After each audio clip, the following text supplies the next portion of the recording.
Give me just a few seconds. Immerse yourself in this fabulous story, and every person you have met in your life, every challenge and every pain you have gone through will take on a precise meaning. I repeat, everything will take on a meaning that you have chosen. Doesn't it seem clear to you, right? You're right, it will be in a few seconds. Sit back, open your heart, and let's get started. Imagine knowing why you were born into your family, into your body, at this precise moment in history. Imagine knowing. Accessing that awareness frees you from feelings of helplessness, guilt, and fear. You will understand that there are no victims in this world and that you have always been the architect of your experience. According to the CODEX ANIMAE, before incarnating, you went through 7 sacred stages, each designed to prepare you. In a state of total clarity and wisdom, you chose your body, your parents, your missions, and even the challenges to face, knowing that every pain would make you stronger, every challenge overcome would make you better, like gold forged in fire. You were not alone. Illuminating guides and spiritual masters have accompanied you in the perfect design for your evolution. Buddhism also believes the same. When you understand that nothing is random, that every problem, every difficulty you face on this earth you chose before you were born in order to evolve, well, your vision of life changes radically, suffering becomes power, fear becomes wisdom, doubt becomes faith. And it all begins with the first phase, the call of the universal consciousness.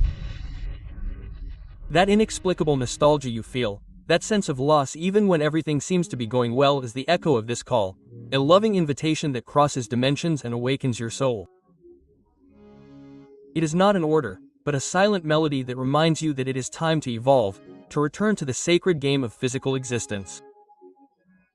If you are listening now, it is because a long time ago you said yes, you chose to live, to love, to fall and get back up. And that voice continues to call you even today, in a sunset that moves you, in the innocent gaze of a child, in the eyes of those you love, in the emptiness that pushes you to seek answers. Hearing the call means waking up, remembering that you are much more than a body, you are a soul with a purpose. The second phase follows, the life review. You carry regrets, guilt. If only you had, according to the CODEX ANIMAE, before incarnating, you reviewed every past life of yours, but there is no judgment or condemnation, only awareness and love. You experience firsthand every action you take and the emotions it generated, the pain you caused, the joy you gave. It is a profound lesson in empathy and cosmic responsibility. Knowing that your soul has already seen everything frees you. Every mistake, every wound is part of a greater design, and you were the author. Mistakes are not the end, they are tools for growth. Guilt is a prison, awareness is freedom. Forgiveness is not a favor to others, it is a gift to your soul. When you understand this, you live with more lightness, responsibility, and compassion. And beauty? You can change your impact at any moment. Ask yourself, if I had to review my life today, what would I change? What footprint am I leaving? The third phase of the soul's journey is the Council of Souls. Have you ever felt alone when faced with difficult choices? What if I told you that you were never alone? Before you were born, you met beings of light, wise, compassionate, who know your every life, hurt, and victory. Together, you discussed the lessons to be learned, the challenges to be faced, the souls you would meet, allies, teachers, even adversaries. Nothing is imposed. You chose everything with love and clarity. These beings continue to guide you. The strong intuitions, the vivid dreams, the sudden encounters, even the most difficult trials are part of the plan, and you can still connect to the Council of Souls through deep silence, connection with yourself, sincere meditation, true prayer. Their voices are still there waiting to be heard. Then comes the fourth phase, the choice of life purpose. That feeling of emptiness, the dream that knocks but does not materialize, is the memory of your forgotten purpose. No soul incarnates without a mission. You chose what transformation you wanted to seek: healing past relationships, developing with passion, inspiring others, bringing new talents into the world. Your mission is unique and possible. You were born with everything you needed to accomplish it. Do you want to remember it? Observe what ignites your energy. What would you do even if you didn't get anything in return? Look at the pain that repeats itself. Therein lies the seed of your purpose.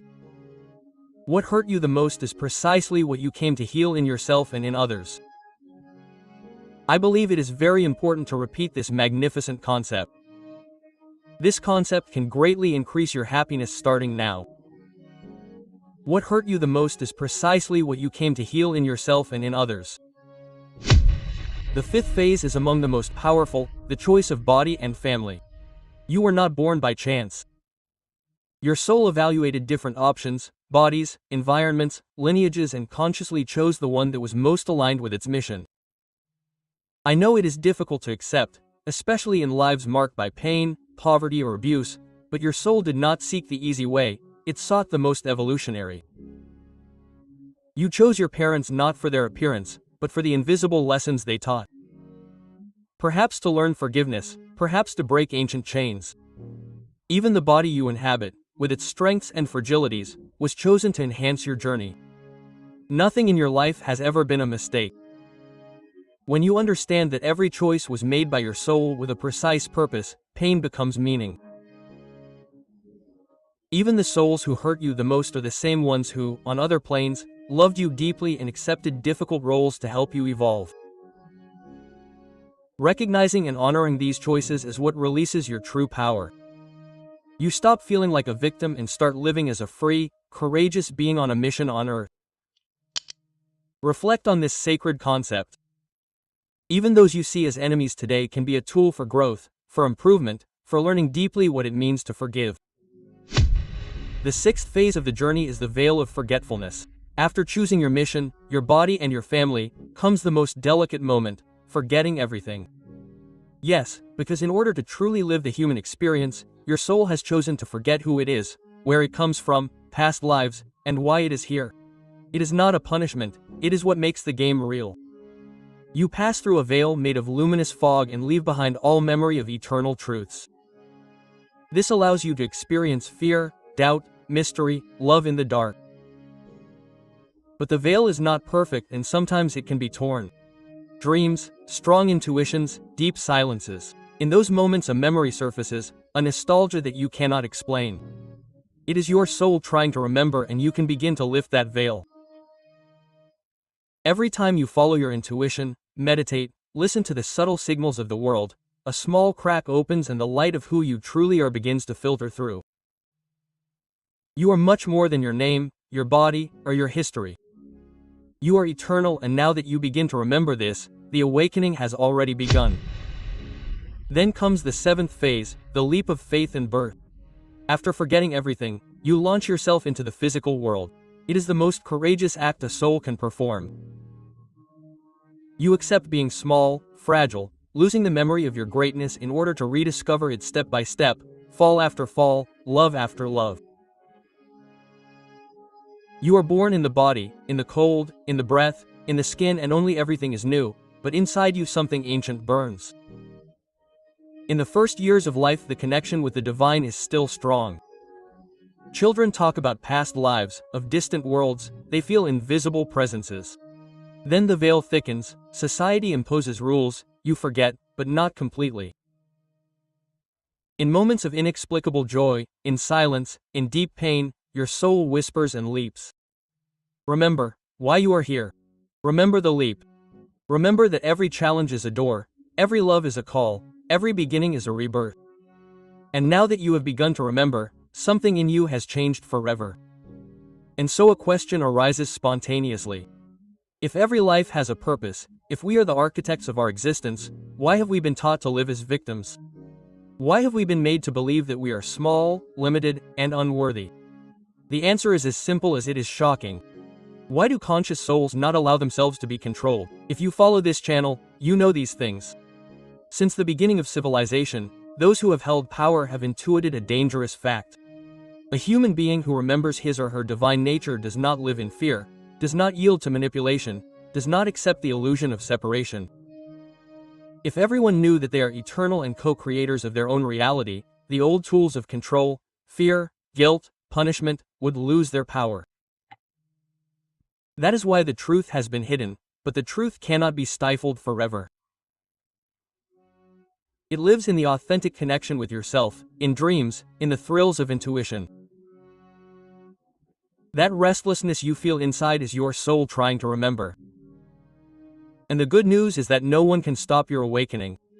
Now that you know, you have a choice. Go back to sleep or move forward, break the old patterns, live as an eternal and conscious being. The memory of who you are is not completely lost, it is dormant, like a seed in the ground waiting for the right conditions to flourish. And you can create these conditions because remembering is a process, not a sudden revelation. And it all starts here. Write in the comments, "I am eternal," so you never forget it again. And remember, you are not alone. The advice of souls, your spiritual guides, your higher essence are still there. Ready to answer. Just ask sincerely. The universe is always listening. Waking up is an act of courage. It is saying no to autopilot, to the narrative of fear. It is choosing every day to affirm, "I am eternal. I am light. I create my reality." Do not wait for the world to change to begin. The world changes when you change. Your life blossoms when you choose to blossom. Welcome, dear friend, to eternal life. You are the universe, we are the universe.